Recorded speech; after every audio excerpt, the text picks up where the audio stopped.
Kia ora, Aotearoa, and hello world. You are listening to the Yeah Nah podcast, the official podcast of the New Zealand Skeptics. I'm Bronwyn Rideout, and with me are my fellow co-hosts, Mark Honeychurch. Hey. And Katrina Borthwick. And each episode we endeavor to bring our listeners a mix of skeptical topics from New Zealand and around the world. And this week is no different. Since our last episode, we learned that Melanie Petrosky, the prophet of Napier, was not alone in her concerns about the rapture. Even if they did not get called up to heaven, millions of people were likely swept up in the fervor created by Pastor Joshua Lakila's predictions. So this week, Mark is going to share what he has learned about the pastor, his original predictions, and what the aftermath has been. Then, while the White House's war on autism isn't news, last week's press conference about the association between autism and paracetamol and its use in pregnancy did come out of left field. So I'll be breaking down what that announcement was and the near global condemnation that followed. And then finally, Katrina will provide us with an update on the keto diet and what a new study tells us about what being on that diet long-term means and the limitations of using mice in this type of research. But before we dive into the news, just a couple of items to share. So first, back in May 2024, in an episode titled Saint Aquaman Practical Astrology, we talked a little bit about the fast track to sainthood that Carlo Acutis was on. Acutis was an Italian teenager who died of leukemia. He was just 15 years old. And he's been heralded as God's influencer, or the gamer saint, or the first millennial saint. He was just a young dude. He was into video games, but apparently he only played his PlayStation for 1 hour a week because he was very aware of how dark and evil the internet and computer gaming was. And presumably only nice, friendly games like My Little Pony Friendship is Magic and not Call of Duty? His mother made him play Call of Duty using the Geneva Convention. I don't know. The process kind of started almost immediately after he died, like the campaign started for his sainthood. And then just September 7th of this year, he was finally canonized. So he's now Saint Acutis. Now, compared to New Zealand's own Mother Mary Aubert, whose process to canonization has been going on for decades, Acutis' process just felt quite rapid, being just 20 years after his death and maybe 14 years when the formal steps were actually starting to be undertaken. And skeptics, believe it or not, both outside, obviously, but also within the Catholic Church, are quite suspicious about the speed. Generally, there are just two critiques. One essentially boils down to, this was just an unremarkable teenager and really had a life devoid of any struggle or challenges to faith. Apparently, according to his mother and maybe to some people in his church, he was a devout follower. He did do some outreach, but, he wasn't challenged. It's not like his life was on the line. He lived a pretty comfortable life with lots of generational wealth, which will be relevant in a moment. But the second point, which is decidedly more juicy, is that the Acutis family are accused of buying sainthood. So as I said, the Acutis come from a wealthy family. There's generational wealth. His mother works for a publisher. His dad works for an insurance company. And, becoming a saint is actually quite pricey and often something that we see done as a group effort by a diocese, lots of fundraising over many, many years. I think they estimate between $250,000 to $1.5 million. And that price can balloon based on how high profile the person they're pursuing sainthood for was, depending on the type of evidence that's needed, because someone who died maybe 5 or 6 decades ago or a century ago, you don't have the eyewitnesses to provide the evidence that's needed. So you have to do a lot more work. Whereas someone who's died a lot more recently, you're more likely to have an eyewitness account. So the costs are a little bit different. I presume that, there are going to be some other barriers, like Elon Musk is not going to be buying himself a sainthood anytime soon. I'm guessing not being a Catholic is going to be the first barrier that he's going to fail on. Yeah, definitely. I don't know how much virginity counts into this thing. But apparently Acutis' mother, paid. She's like, look, I understand that for other people there's lots of fundraising that needs to be done. And she admitted that she was able to pay for this. Okay, so this is not as oblique as, I've put money in the coffers of the church for charity drives and I've done some baking and I've helped repair the roof. This is literally just, this is how much money I gave the church and my son is a saint. I don't think that's what she would say. Right. It's paying for the administration, it's paying for the travel, it's paying for the investigators to do their thing. Oh, okay, right. So you're paying the church's costs for getting it done. Yeah, that's what some of this critique is implying. It's like an application. It's not guaranteed. As much as Acutis' mother have said she's paid for it, she hasn't revealed what the cost was. But what appears to be one of maybe the possible barriers is how interested the Pope is So the Pope has to be interested in your case. So obviously there might have been a bit of interest in getting this young lad, young modern millennial, getting him sainthood. Whereas, there are lots of Black Catholics, they come from churches that aren't as wealthy. So their canonization process is kind of stopped at like maybe the first or second level. They're not quite saints. So, you need a Pope who's interested. There was a Latin American Pope, and people were campaigning for him for 40 years. But the Pope at the time just wasn't quite interested. And then when we finally got a Pope from Latin America, then we saw that canonization process for that Latin American priest get quite speedy. So we just maybe, it'll be interesting to see if anyone's going to be interested in Mother Mary Aubert. Maybe Leo is going to be the Pope for her, or maybe we need to wait for a New Zealand Pope. And then on the opposite end of the spectrum, if you are in Wellington between October 18th and November 9th, it will be the Wellington Heritage Festival. So lots of free and paid events regarding Wellington's history and heritage. Last year, my event of choice was going to the Wellesley Hotel, which is where the Freemasons, I think they own the hotel, as well as meet. So we actually got to see their lodge, their meeting space, and all the nice fancy lightings that they have set up. It's pretty cool. I really enjoyed it. I thought it was worth the $15-20 I paid. I think this year it's now $25.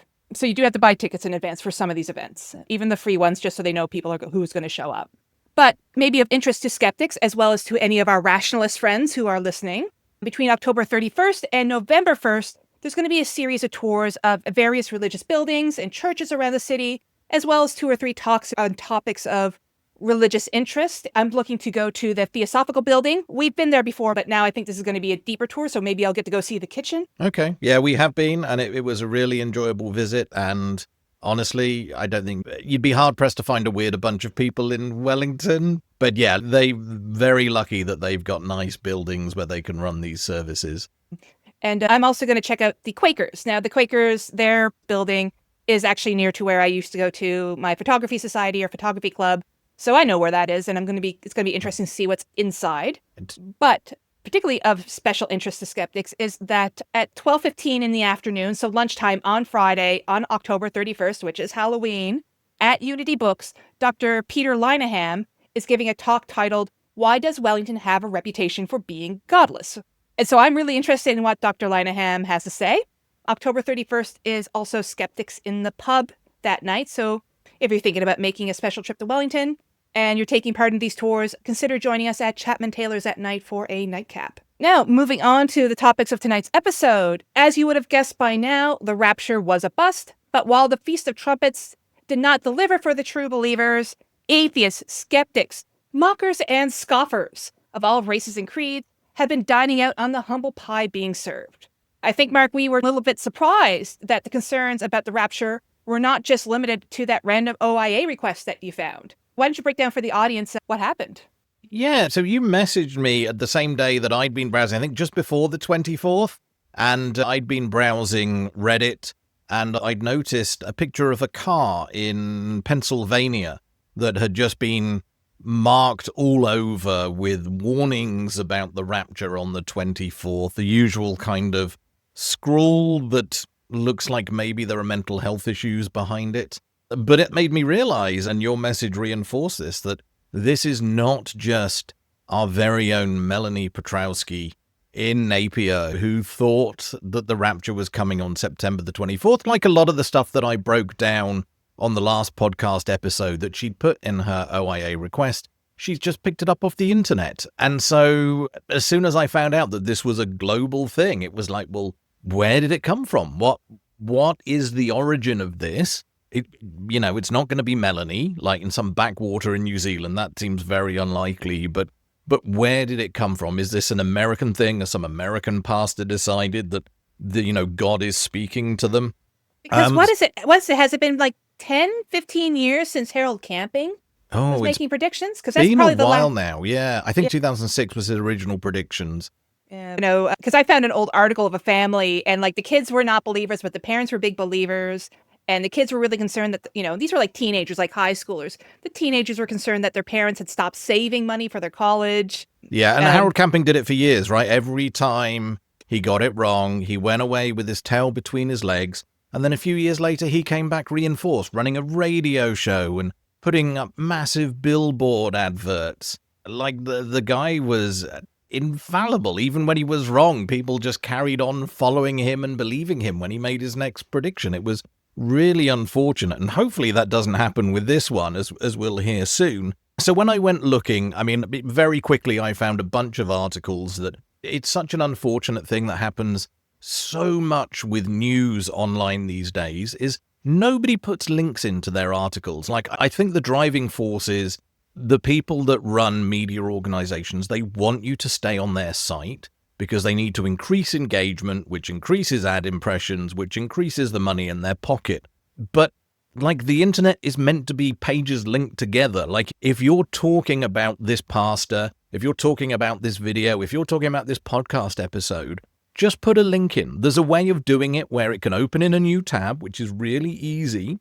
But what was frustrating was, like, after 4 or 5 of these articles that I'd read that all said it is Pastor Joseph, none of them linked to anything. None of them linked to any evidence, anything whatsoever. And it was just like, well, now I'm going to have to go and Google this myself just to double check because, they've just made this thing harder for me. So I went looking, and it didn't take long before I found what turned out to be the correct source video. And it was a video where this Pastor Joseph was being interviewed by 2 twins from South Africa. And the pastor who made this prediction originally, he is also South African. So they were in the studio together, and it's the Scent twins, these twins that seem to just do a regular podcast, I'd imagine, in South Africa. They seem quite popular. They've got the podcast, but there's a bunch of pictures of them online on their Instagram and elsewhere walking down red carpets and all this kind of thing. So they seem to be fated as quite popular people in South Africa. And they interviewed him for something over an hour, about 40 minutes into this podcast, which they were also broadcasting as a video on YouTube. He'd been talking about how Jesus had been appearing to him in dreams. And then he gets to the point where he says, well, this time I was awake. I knew I was awake, and Jesus actually visited me in person. But he didn't speak to me. He spoke through his mind. I guess telepathy is real for Jesus as well. And basically he said about how from the time Israel became a nation in 1948, there will be 77 years to the Exodus. I guess 77, the 2 sevens is going to be numerology. And so this pastor then kind of carried on talking to Jesus, and Jesus said, on the 23rd and the 24th of September 2025, I will come to take my church. And of course, after that is the 7-year tribulation, the stuff that was in Melanie Petrowski's a couple of weeks ago that we talked about, all the mark of the beast and the beast system, and the nobody can buy and sell without having this mark, and drone surveillance, and people will say that it's UFOs abducting people, but actually it's the rapture. So all of that will happen for 7 years until the world ends after.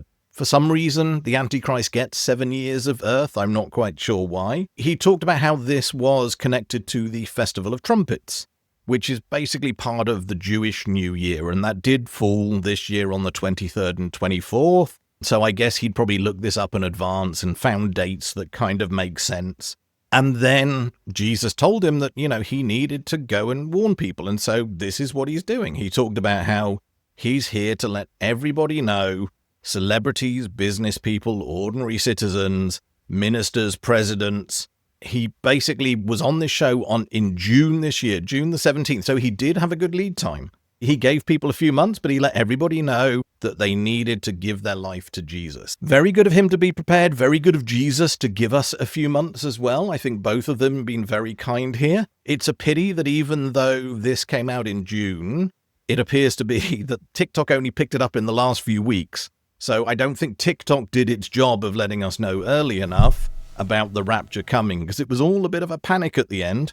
So yeah, there was the prediction. It was there. It appears to be the origin for this. And there's a couple of interesting things, which is, one, how have people reacted to this warning? And two, given that we are now past the 24th of September, what's this pastor doing now? Like, what's he saying? How's he justifying it? Let's go through the reaction first. Now, Bronwyn, you've seen a bunch of stuff. You sent me a great video of someone basically detailing TikTok videos and stuff like that of people worried about the rapture. No, I haven't done my own TikTok searches either, but what I've caught on over the past few days, particularly going on YouTube, where you can get a lot of these more longer compilation videos, is that we're seeing the same people over and over again. So I'm kind of curious as to actually how widespread this concern was. Just So seeing the same videos and I the think same people. something that was documented in that YouTube video that I put a link to in my newsletter article that I thought was interesting was, as you say, there were a few kind of Christian influencers on TikTok who had been sucked in by this, who had been believing it, and none of them seemed to do anything too drastic. I think emotionally it was taking its toll on them. Like, you could tell that they were suffering from the fact that they truly believed that this was coming. And, were they going to be ready? Were they going to be one of the chosen few? What happens to everybody else, to their family that don't believe? Yeah, it's interesting because I was watching other compilation videos and comments were being made like, wait a minute, do you not think that your child is going to be raptured up with you? Or maybe they're going to be raptured without you and you're going to stay behind? Yeah. But I think that this was drowned out by lots of claims of things like this, right? So I saw a video, I can't remember if it was in that video compilation, but of a woman who was apparently giving her child to Child Protective Services. And yeah, I mean, it's a really good question. Do you not believe this? And then there was another video where a school had apparently decided that the children who were Christians at school were at risk at the rapture of hitting their head on the ceiling because they're being pulled up. And so the school forced everybody to go outside into the playground and stand there waiting to be raptured. And my eldest daughter, being the kind TikTok farmer she is, sent me a whole bunch of these different videos. And of course, my first thought is skepticism. Like, I don't believe this. The one that I loved was everybody standing outside. And she had a video of her at school and she was panning around the playground. And there were maybe 100 kids standing in groups, just looking bored and waiting. I do not believe that a school did this. And I scrolled down, about 8 posts down this girl's feed was another post saying, oh God, I can't believe so many people are taking my post seriously. It was just a fire drill at school. It wasn't because of the rapture. And I think most of the posts on TikTok and elsewhere that look like people are taking this seriously, that look like people are selling their car, and there's lots of claims that people are selling their houses for a few dollars. I don't think any of this has happened. Why would you? You don't need the money. You don't need to give it away. If you're being raptured, leave a Post-it note on your front door telling someone, help yourself. Keys under the mat. Feel free. And it looked like some people were doing that. From that video you shared, Bronwyn, some people were like putting little Post-its around their house saying, oh, the emergency medicines are in the top left cupboard and stuff like that. Well, there's one woman who I came across a video. One woman was saying that for the past couple of years, she's a prepper anyways. She was going to the doctor and making claims like, oh, I have such and such general illness. So she would get a prescription for a very broad spectrum antibiotic that she would stockpile. And then she'd squirrel it away. Oh, I love it. I love it. But And that's a good part of Christianity. If these people are genuinely thinking the heathens left behind, what can I do to help them? That is actually genuinely kind. I mean, misplaced and obviously very confused about the world, but at least it's a kind thing to do. But yeah, I think most of the stuff I read, most of the, oh my God, look at what people are doing, they weren't. I think people found posts from elsewhere and just faked them being people preparing for the rapture. So it's what we're seeing more and more on TikTok is people are trying to get likes, they're trying to get views, they're trying to get followers, and they'll do anything. They'll fake people being like prepared for the rapture just so they can get more views, which is really, really unfortunate, but not surprising. And I got another free lesson in teaching my daughter how to be skeptical. It's like, here's how I found out that this wasn't really a school worried that kids were going to hit their head on the ceiling. I just scrolled down. It's all it took. The one serious one I did find where someone seemed to take it seriously enough that they kind of screwed up their job was an intern for KPMG working in South Africa. She took it seriously enough that she sent an email to the entirety of KPMG, a multinational company. It will have been tens of thousands of employees. She sent an email to all of them. I guess there's a global @kpmg.com or something like that. She warned all the staff members in the company about the rapture, and she attached a huge PDF, basically with instructions on what to do. It's like a 194-page document or something like that. So that seemed to be verified. I found a South African news source that talked about that and seemed to know a lot of details. So that one seemed to be true. But that was the only incident I could find of someone doing something that ended up being detrimental to themselves because the rapture didn't happen. And she was just an intern. She would have been unpaid anyway, but it probably won't look good on her CV that her internship was terminated early. Most There was a organizations video- have those large email groups pretty locked down, and there's a reason for that. Because, if someone sends out something going, I think I left my keys on the 3rd floor, and then someone else says, oh, yes, and I left my coffee cup. So, yeah, again, maybe this news was exaggeration. Maybe it went to all of KPMG South Africa, which might be a relatively small office, but the news item said all of KPMG, which it's a large company, right? There was a pastor in Australia who said that he sold his car. I did see that. That one was in that video, and there was no evidence, right? There was no evidence that the guy wasn't selling his car anyway. It showed the car going onto the back of a flatbed. It showed him pointing out his bicycle that he was going to use in the meantime. I bet it made financial sense for him to sell that car anyway. I bet that guy wasn't doing it because of the rapture. He was doing it because he could no longer afford payments on the car, or he needed the money for something else. There's also been joke videos where people have been like, well, to the woman who sold me her car, or to the person who sold the house for $10,000, you're not getting it back because this is legally binding. Yeah.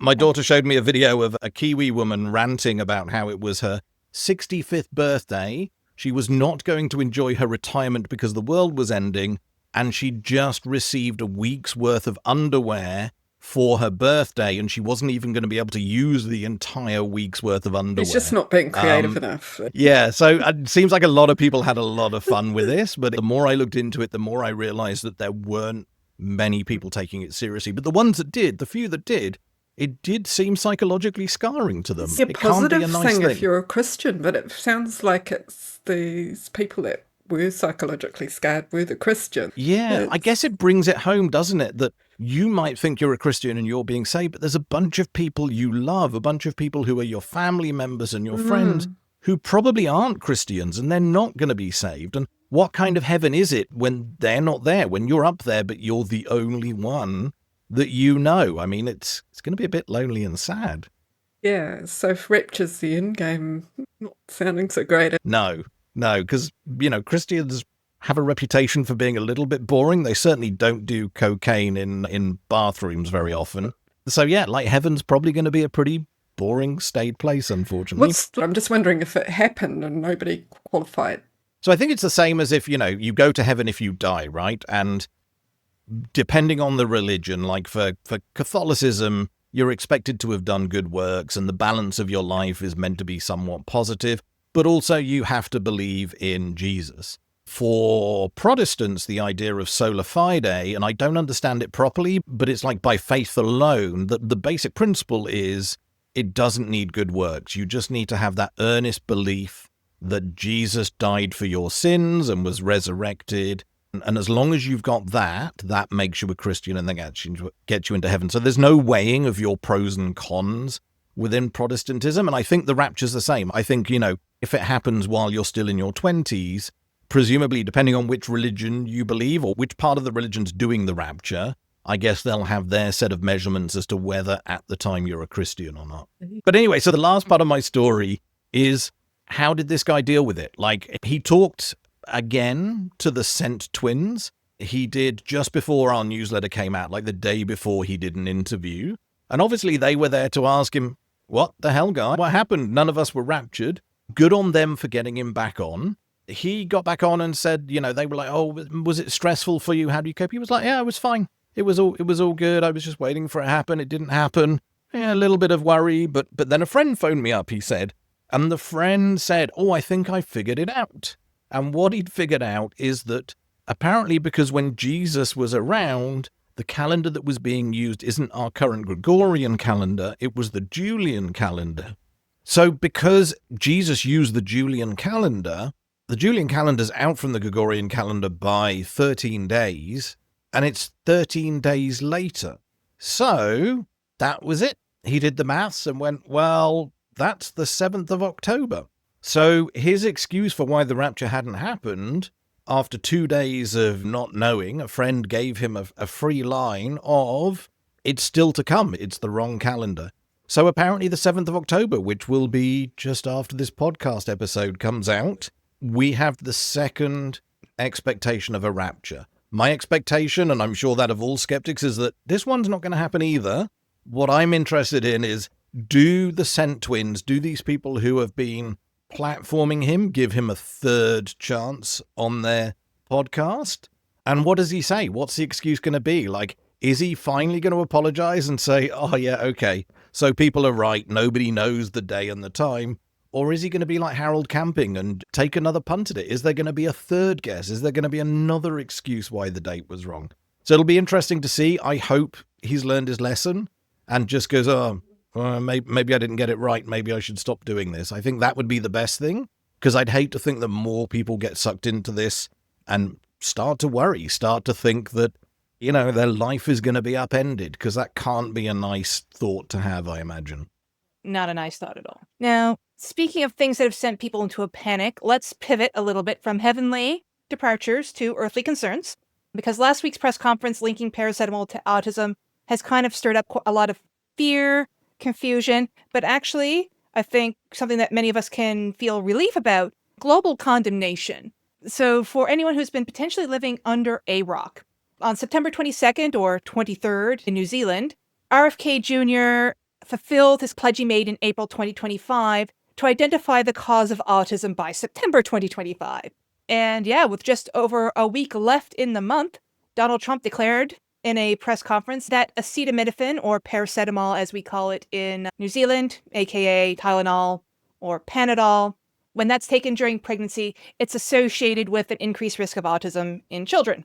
Donald Trump tried to say it, didn't he? But he really did stumble a little bit. Like, I don't get how the guy doesn't practice these words before giving a global press release. People say that he may have done that on purpose, just to go, this is a really technical thing you can't say, therefore it's bad for you. It's that practice of using Tylenol. It means that he's focusing on the brand, and that's actually quite specific. There is a lawsuit against the company, Keto, that does produce Tylenol, and it's and this whole thing about the association of autism and Tylenol is the basis of this lawsuit.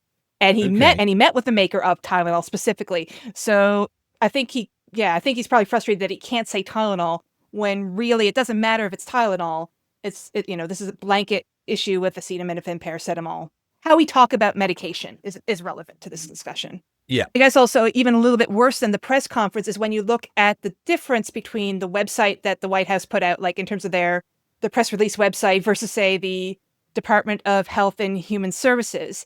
Because on the White House website for this press conference, they're like, and fake news obviously came out and said XYZ. Whereas, just quickly, for anybody that doubts Bronwyn, honestly, go to, I think it's whitehouse.gov, and look at their press releases. They are so bombastic, so embarrassingly ridiculous. Unprofessional. Yeah, unprofessional was a very good word for it. But yeah, all of them are just pain to read.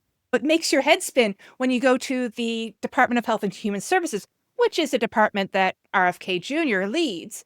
And their website is slightly more nuanced, specifying that's not just like the one-off or the short-term use that you would use paracetamol in pregnancy, but looking at chronic use rather than the short-term use, and actually being quite considerate about the very serious risks that actually are entailed by untreated maternal fever. Because why are you taking paracetamol? Why are you taking this drug? Often you're taking it because there's pain or fever. It's kind of like your first line of defense against fever. It's not major, but you have to take it early enough, because if you take it early enough, potentially you can keep that temperature down, that you're able to recover and not get seriously unwell. Because if you get seriously unwell, like that can cause brain damage, it can cause miscarriage, it can cause preterm labor. So there are real risks of not taking acetaminophen during pregnancy. There are morbidity and mortality risks to not taking paracetamol as a first line of defense in fever. I imagine having had 2 children, if you've got a headache or some pain and you're still working, you're going to end up taking a whole lot more time off if you can't take paracetamol, and that, drives me bananas. Just being home in pain is not a good thing when you could be at work. No, let's take the capitalism out of all of it, but you're making a very good point that if you're in pain, you're not moving. So again, you have this whole other risk factor of clots, deep vein thrombosis, because you're not moving. True. So as I said, the HHS website, a lot more nuance. As I said, considerate about the serious risks. Whoever's at the HHS doing their website is really trying to balance that. Okay, here's what Trump and RFK want us to say, but let's be a little bit more scientific. Let's be more reflective of what the data actually says. It's not great. It's still biased, but I think it is a little bit more even-handed with regards to the studies and how they present the studies. Because going back to that White House website, really, they pretty much only used, they used the Nurses 2 health study, and then they used the Boston birth cohort, and then they had a systematic review, which included both of those 2 studies. Sorry, So I'll these say are that- not 3 independent pieces of evidence, like Well, 2 of them well, are subsumed by the third one. Yeah, pretty much. And yet there's all these bullet points saying like Harvard research and John Hopkins research, but those other bullet points are still representing the systematic review and these 2 studies. Really what he should have done is just put the systematic review first by Andrea Braccarelli and then say, here are 2 major pieces of research under it. Then drill down into those 2 for more details, right? But yeah, so basically the White House website really does over-exaggerate how much evidence is out there that truly supports their claims. Pretty much they just repeated the same 3 studies like twice each. But what was really interesting when I was kind of breaking it all down is finding out that, again, in the background of all of this is a lot of the conflict between Harvard University and the White House regarding what the White House sees as Harvard's inappropriate or under response to protests regarding Israel on campus and Harvard not safeguarding or protecting their Israeli or Jewish students. So this particular study, the Nurses Health Study 2, there are 3 phases. I think it's in phase 3 now. It's a very big study, hundreds of thousands of nurses and their families. It's a longitudinal study. It's been going on for decades. Really important data about women's health outcomes. And it was one of the studies that was going to be impacted by the White House withdrawing funding from Harvard. And, right. yeah. But I mean, those kinds of studies are great. Like the Dunedin study has such a good reputation globally, right? Because it's an amazing long-term study. The idea that something like that would get shut down in the US, that's really disappointing. And 50 years worth of specimens, because they took multiple blood specimens, like multiple times a year over decades. That's tens of thousands, if not hundreds of thousands of dollars of freezer space and energy needed.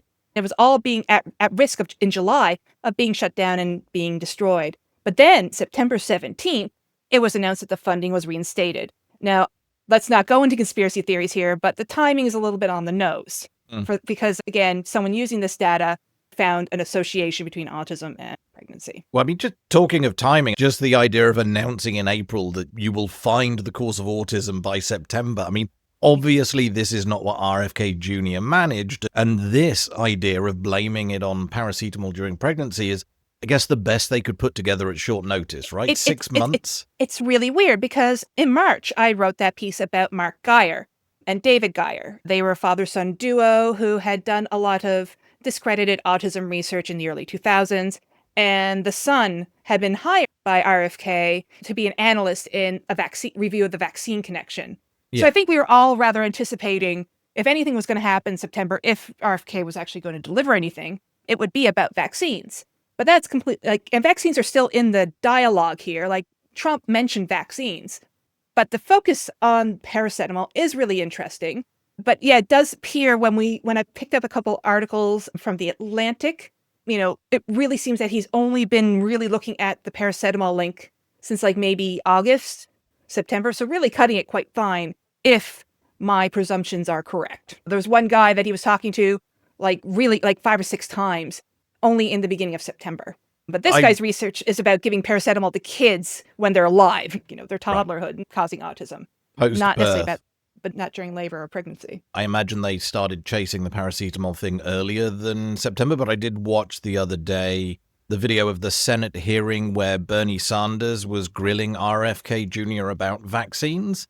And if you haven't seen it, it is worth a watch because the tactic that Sanders uses, which is really nice, is because RFK has been very critical of the COVID vaccine, but he points out that Trump talks about it being a miracle that saved millions of lives because obviously Trump had a hand in it. And just watching RFK Jr. squirm where he wants to criticize the COVID vaccine, but it would be a criticism of Trump. So trying to walk this tightrope and failing miserably. I mean, especially up against Bernie Sanders, you're probably not going to do very well.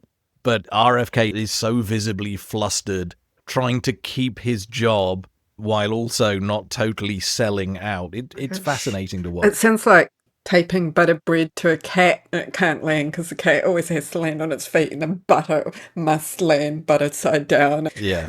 There's always been lots of debates as to the strength and the limitations of the studies within that big systematic review that Beccarelli did, criticisms about Andrea Beccarelli and the amount of funding that he's been given. There are some people who are thinking that actually, and particularly Beccarelli, he is the dean of public health at Harvard, and he was brought in prior to this systematic review being even submitted to a journal, let alone published, because sometimes the distance between submitting an article to publishing can be months. It can be a year or so in the worst cases. Like a couple of years before he had submitted this article, he was an expert witness for the plaintiffs in this lawsuit against several companies who produce paracetamol. So that was before he'd done this research, or at least before he'd reached the conclusions and had them peer-reviewed and published. Yeah. So there's accusations against Beccarelli. He was accused by the judge of, like, your claims aren't really well supported. There's an accusation that really he's now published it to give his claims a bit more support, to legitimize his claims. But with all sorts of articles, I'm interested into what's been the social media response. And it's been really great to see academics, healthcare professionals coming out, not just to say, hey, you should not say this or be careful about saying this because we don't actually have much else to give pregnant people in labor or in pregnancy that's safe, or as safe as paracetamol, unless we're doing a lot of that holistic pain distraction work that, labor in the water, have massages, use heat packs, keep moving. But sometimes you need something stronger. And paracetamol is one of those first steps for something stronger, epidurals and so on. But that backlash, I mean, that, as you said, it's great to see, right? Like there's so much that's been unscientific that's happened since the beginning of the year with this Trump administration. But this seems to have been a line in the sand where as soon as it was crossed, so many professional organizations spoke up against it. Yeah, definitely. It's great to see the pain relief and paracetamol side, but also as an autistic person, again, that sort of support about no, that's autism has multifactorial causes. It's genetics, it's environmental. It's been really great to see that discussion. So that's been really heartening, particularly from an advocacy side, to see that science, because we're seeing more discussion of that science of where autism comes from, which I think is really good for a public health perspective anyways. But I guess I was also kind of curious as to, the facts and fiction that have been going around social media. And there's been stuff coming in from both sides of the political spectrum. So from more left-wing Democratic side, there's lots of accusations that Dr. Oz is going to profit from this because with this press release, one of the announcements that Trump made is that they potentially found a really effective treatment, which is called leucovorin or folinic acid. Now, folinic acid has been around since the 1940s, but Dr. Oz, who is he's a heart surgeon, I believe. I think he actually is a heart doctor or cardiologist, but he also is a pseudoscientist. It was years ago, I think, but it's been quite a while since he's been active. He's now the administrator of the Centers for Medicare and Medicaid Services with the Trump administration. And to take on that job, he had to divest any interest or financial interest he had in his supplement company called iHerb. That company does sell folinic acid, generic folinic acid direct to consumers. So apparently after this announcement was made, all their supplies were sold out. It's got a bunch of generic versions now, doesn't it? So I guess it would just depend who happened to be marketing it at that point in time as to who sold a bunch of it. Well, the news has come out since that the approval is only being given to a particular brand or a particular type that's available for prescription. Because the same thing with paracetamol, you have over-the-counter paracetamol, and then there's paracetamol that you could only get through prescription, like liquid paracetamol or paracetamol in the higher quantities beyond the 20 that you get in the pack in New Zealand. You can get packs of 100. So you can only get those by prescription. So they were saying he was going to profit. It doesn't look like he is at the moment. But as we can see, the company is benefiting, but they're largely benefiting from consumer ignorance. Then the next one is from the Republicans or the right wing. And that's claims that pregnant people are overdosing on paracetamol. And that's not quite true. Certainly, I found some videos where you do have pregnant people taking paracetamol to own the Republicans or to say, well, Trump can't stop me. But at the dosage that we're often seeing them take, maybe 1 or 2 pills, that's not necessarily going to do much as long as they don't have any risk factors such as liver or kidney problems. It's stupid to take medication when you don't need it. But if they're just taking a dose and it's not going to mess up any other dosing or any other timing, Yeah, it's silly, but no one's overdosing on medication. Yeah, I couldn't figure out where that was coming from. I've looked in, like, for some of the sources that I looked at for these videos, I mean, of course, the comments are quite clear. People are interpreting these videos as being like, oh, this woman's going to kill her child. These people are animals. Someone needs to go and contact CPS or Child Protective Services and get their children taken away because they're harming their children by taking paracetamol. So whether those are bots, whether those are trolls, or, there are members of the public who would have immediately taken on, that message about the harm of paracetamol. I mean, if I was a little bit worried, I'd have to go out of my way and just check the facts on this. It would just be another thing that I have to deal with alongside everything else that's sort of happening when you're trying to work. So it would be annoying, but it wouldn't be something I'd just go, oh, I'll just completely ignore that. I would go and check. But I guess this is the thing, though. We have a real health literacy issue globally. And for many people, someone like Trump, as much as we can all joke and make fun of him, he is an authority figure. He is, he presents himself in an accessible way that, people believe that he's cutting through the bullshit and he's giving them the facts. And those are the only facts they need because he's the president. And why would the president harm his own people? So what happens if someone leaves it a day or so extra and they're pregnant? I mean, that could cause harm, right?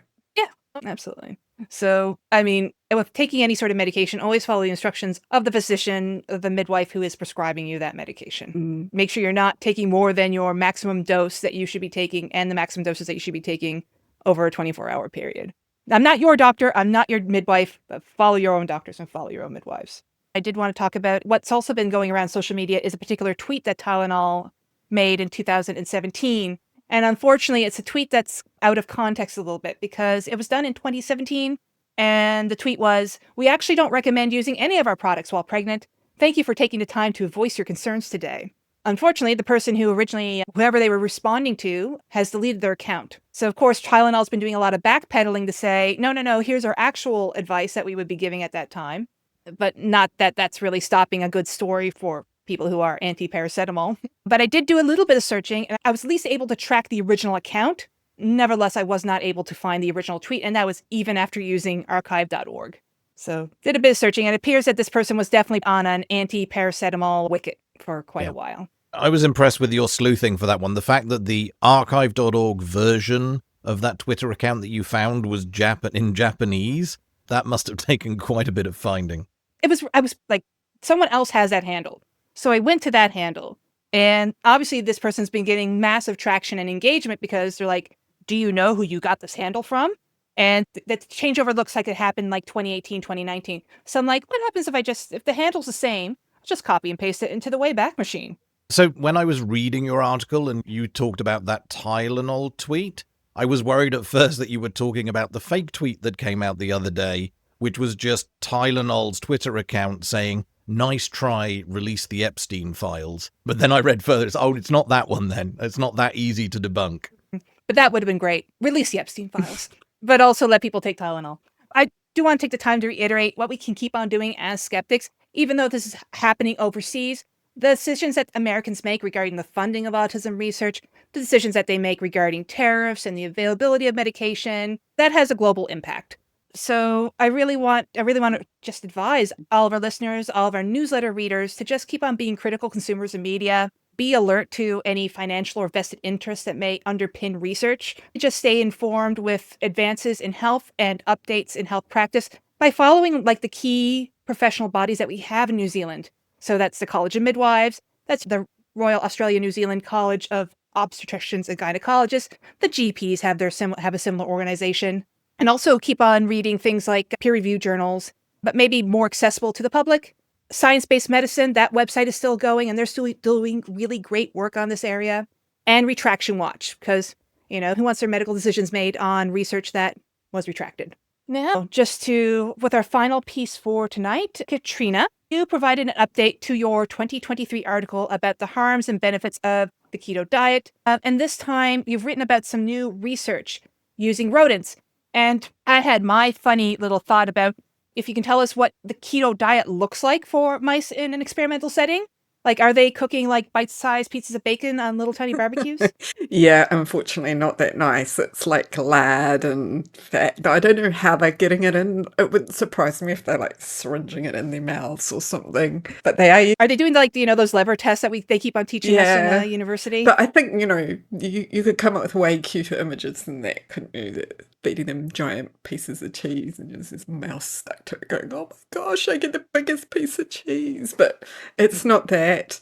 So I did actually write about diet in May 2023. And when I went back, I went, oh my goodness, have I been writing articles since then? That's over 2 years. A bit of an update on it, some latest research. I'm keeping my eye on it, sticking my head in the sand in terms of some of the politics and things going on at the moment. So we'll just talk about keto. And this is really interesting because it is dealing with a bit of a gap that there was in terms of long-term data. So there was definitely some data showing that the ketogenic keto diet would help you lose weight, and it would help some of those statistics like, glucose control and all those kind of things. But in terms of the long-term effects, that was kind of the question that I was left with is, well, what happens after keto, or what are there any long-term effects? Because it's a pretty extreme diet. So the idea is that you would switch what you're eating, and basically most of your calories would come from fat. So 75% of your calories would come from fat. You would probably have, they sort of say less than 50 grams of fat, but I'm on a keto Facebook group for reasons I don't want to go into. 20 grams is kind of the number they're throwing around. Less than 20 grams of carbs a day, which is a really tiny amount. So that's a lot of fat. That's a lot of really quite disgusting food that you have to eat. So not only are you sort of controlling things a bit, but you just got this huge amount of fat that you're taking into your body. And so I guess one of the themes that is emerging is, well, perhaps this weight loss is due to the kinds of foods you're taking in, but the fact that if you have to take in all your calories through this disgusting amount of fat, that you might actually eat less food. So, if you make a lot of keto bread and keto pizza bases, unless you add something to give it some structure, like Haskell sauce, it comes out like, baked snot, basically. And so everything is like that. And there's not much crunchy food unless you really like pork crackling and things like that. So lots and lots of fat. So I think most of us have stumbled over it. But we're sort of left at, last year's the research was showing that people that had a really low or really high carb intake, so that's below 40% or over 70%, they had higher mortality. So having too much carbs is bad, having too few also puts strain on the body. So they were starting to see inflammation, which can lead to aging effects, insulin resistance and metabolic syndrome, cardiovascular disease, possible loss of bone density. So also they were saying it's really hard to follow, so it's quite hard to stay on a really strict diet when you're eating mainly fat and you can't eat all the cool crunchy things.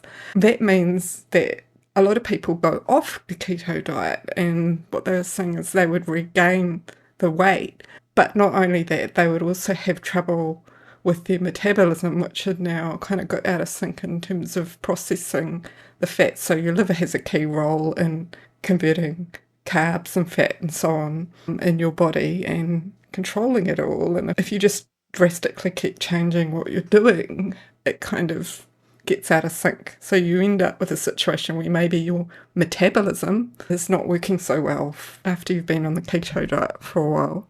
So there's stress on the body. And if that's the case, maybe there's a safer way of doing the thing. Some people keep bringing up the Mediterranean diet. That has a balance of, it's got less carbs, but it's also got more vegetable fats and a healthier balanced diet. And, perhaps eating that and not eating as much food might be a healthier thing to do. So this study's really interesting because they use mice and they study them for a long term, and for them that's about 8 months, but in human years that would be years.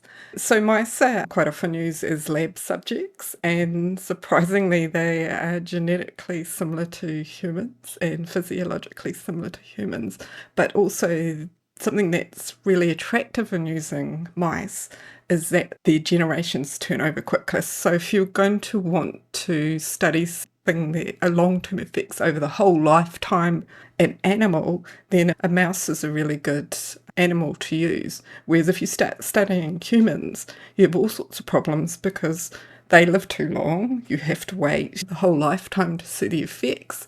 So you'd have to wait the whole lifetime to see the effects, but also you can't control the environment. So you can take a mouse and you can put it in a cage and control everything around them. And so their diet is the thing that you alter. You can't do this with humans. It's not very ethical. So it's very difficult. If you're setting up an experiment for humans, it's probably necessarily going to be quite short term if you're going to keep them in a... So they use mice, and in these mice they did discover that over the course of 8 months that they had elevated markers for lipid levels in their blood, which is a sign of cardiovascular risk. This means that they might get fatty plaques in their arteries over time, which can cause heart attacks. They also discovered markers for impaired liver function, particularly with male mice. And so it's just showing that this diet stresses the liver, which, as I said before, is really important for your metabolism and metabolizing carbs and fat. They also had the glucose intolerance, so that's a bit like the kind of thing you see with diabetes. So that basically means a dysfunction in the release of insulin from the pancreas to regulate blood sugar levels. So I guess if you're prone to things like diabetes and that sort of thing, this is perhaps not the diet for you, or something that you might want to get some medical advice on before you're in it. But they did notice that when they took the mice off the keto diet, they left a bunch on it and took some off it, their metabolism did start to go back a bit more normal after time. So it's possible that this is just a temporary effect while you're on the diet, but we don't know. This study was in mice, not humans. So mouse study, it gets a bit confused because there are all sorts of studies showing these positive short-term effects out there. But again, we've also got this sort of potentially long-term data, but it's in mice. There was an alternative viewpoint I found on the internet in this video of someone basically making fun of the whole thing because he was saying, well, these mice were being fed lard and butter and corn oil and casein and some vitamins and minerals. And they're saying, well, that alone, feeding someone that made them really sick. But when you have a look at what people on the internet are posting that you should eat when you're on the keto diet, it is pretty much like lard and butter and corn oil. And there's this thing called fat bombs.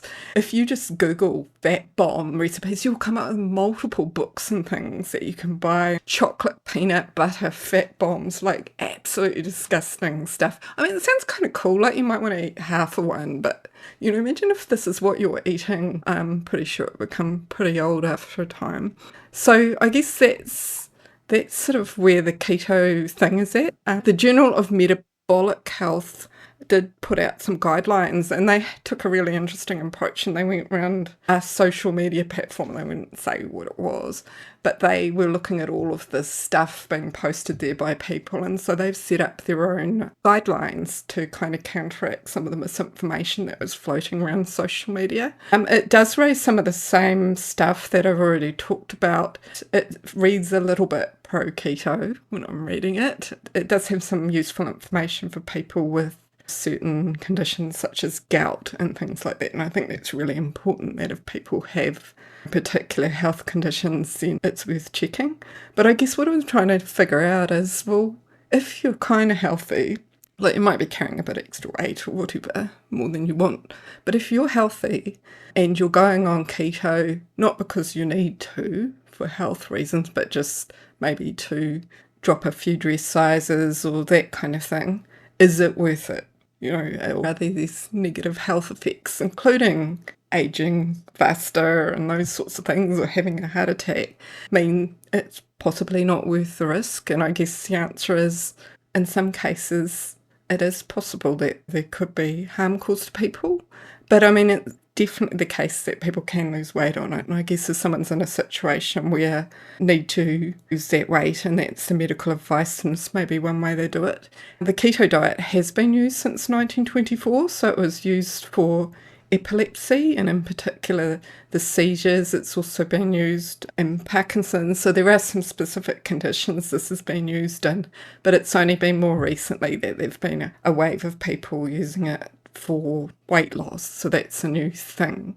Data for people that are healthy taking this long term and whether it's worth it is a little bit mixed. There's also a bunch of people trying to sell you things naturally, and there's keto diet pills, which most of them don't do a lot. There was one called the Shark Tank keto diet pills, it's kind of like, it's one of those ones where the entrepreneurs sort of stand around and decide whether to give money to people that have developed a new product. But the problem with the Shark Tank keto diet pills is they're never actually on Shark Tank at all. Yeah, so Shark Tank is the American version of Dragon's Den. Yeah, sounds more familiar to me. So it's that same kind of model. And the problem with these ones, even if they have the ingredient that they say they have, which doubts about, but it's called exogenous ketone beta hydroxybutyrate, and that's BHB for short. But the problem is it's quite bulky, and the amount that they supposedly have in this pill would have no biological effect whatsoever, 800 milligrams. Keto gummies, same problem, BHB, not enough in it to have any kind of effect if it's even in there. There's a whole bunch of websites that have got .co.nz on the end, but I doubt they're located in New Zealand. But surprisingly, you can also buy it from Chemist Warehouse and Pharmacy Direct. There's a product called Lazu Keto Max, and it's got BHB in it, which will, in the quantities that will do absolutely nothing. I guess there's people trying to make money out of this, and the idea is that these pills are supposed to speed up the ketosis, which they think will burn fat more quickly. There isn't anything over the counter that you can get that will do that. This particular chemical will do it, but you're talking research lab level doses, not what you get in these pills. So this is not health advice. I am definitely not a medical practitioner, so this is just me scouting out and having a look at it. What I want to say is if someone's on keto diet, that's fine with me, but I think it would be a good idea to make sure you're getting some medical supervision of your levels and things like that, just to make sure that you are safe, because the research is pointing facts that there is a possibility that you could have some increased cardiovascular risk and strain on your body and things like that. So I would say it would be something to keep your eye on if you were going to go on that diet. Just quickly, and this is going to be irrelevant, but your article, Katrina, sent me down a little bit of Wikipedia reading, and I learned something really interesting. So I was on the page laboratory mice, and then there's another page for laboratory rat. And there's a definite difference between the two. I mean, apart from, rats and mice are different things. But lab rats have really cool names. So I'm sure all of us as skeptics have heard of the Sprague-Dawley rat. It's a rat that's been used for testing Roundup. It has high rates of cancer, so it's good for some things, not good for others, or high rates of tumours, sorry. But there are so many cool named lab rats, like the biobreeding rat, the Brattleboro rat, the Royal College of Surgeons rat, the shaking rat Kawasaki, the Zucker rat, and the knockout rat. Awesome, awesome names. You go to the Wikipedia page for laboratory mice. The laboratory mice names, not so good. A/J, 129S1/SVLMJ. I don't know why the mice haven't been given good names. Like they've just got these like little code words, and it's not fun. I feel sorry for the mice.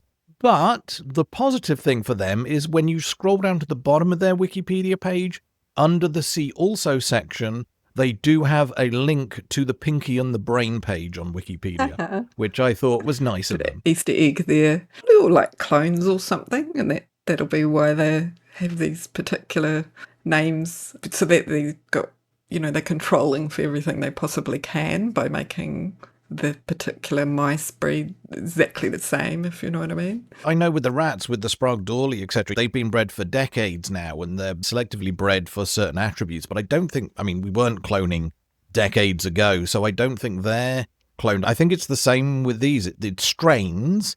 It's kind of keeping it within, genetically they're trying to keep them similar, but I don't think it's cloning. I don't think cloning's that widespread at the moment.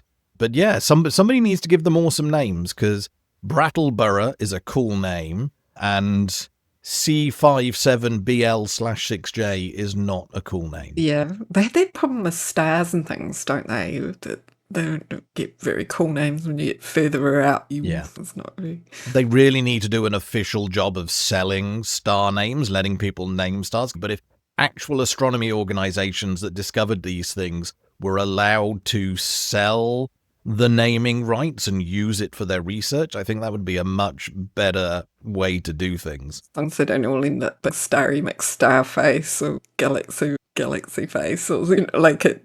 Make it expensive enough that you get fewer of those then, I guess. Yeah. Thank you for that piece, Katrina. So just time for Membership Corner. We have just 2 events on the calendar. First is Auckland Skeptics in the Pub at the Dyson Fork. That'll be on October 7th, and they begin at 6:30. And then we have Wellington Skeptics in the Pub. That'll be October 17th. We meet at Chapman Taylor's, and that fest kick off at 6 p.m. All right. Well, that's it for us for this fortnight. We hope you've enjoyed this episode and that you continue to enjoy the articles from the newsletter which inspire the podcast. If you have any comments, questions, kudos, queries, or concerns, you can email us either at newsletter@skeptics.nz or podcast@skeptics.nz.